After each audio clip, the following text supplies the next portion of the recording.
Programang ito ay rated SPG, striktong patnubay at gabay ng magulang ang kailangan. Iniisip nga ni Roberto na isa si Olivia sa mga nagpatalo at nagpabagsak sa kanila sa eleksyon.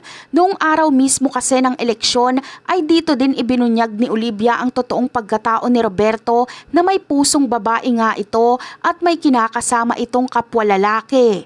Kahit sinubukan pa ngang pigilan ni Roberto na magsalita si Olivia ay huli na ang lahat dahil sinabi niya na ang pinakatatagong sekreto ni Roberto. Dagdag pa ni Olivia ay ang sekreto namang baho na pinakatatago ni Don Gustavo at Jackie na anak ng dalawang ito si Miguelito. Labis namang ikakagulat ito ng mga tao dahil hindi nila inaasahan na may mga ganitong sekreto pala ang mga gerero.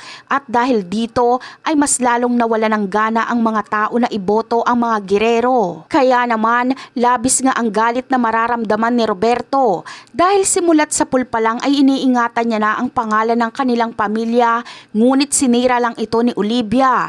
Kaya naman agad ngang gagawa ng paraan at plano si Roberto para gantihan si Olivia at ang mga Montenegro. Ipapadukot niya si Olivia at tatapusin niya ito. Ngunit dahil kahit papaano ay may natitirang lukso ng dugo pa itong si Roberto kay Olivia, ay madadala pa siya sa pakiusap ni Olivia na wag nitong ituloy ang pagpaslang sa kanya.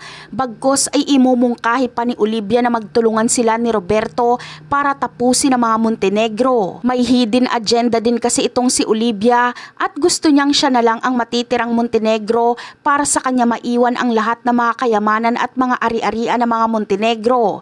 Dahil hindi kakayanin ni Olivia sila Ramon at Tanggol ay kailangan niya ng tulong ni Roberto para gawin ang kanyang plano.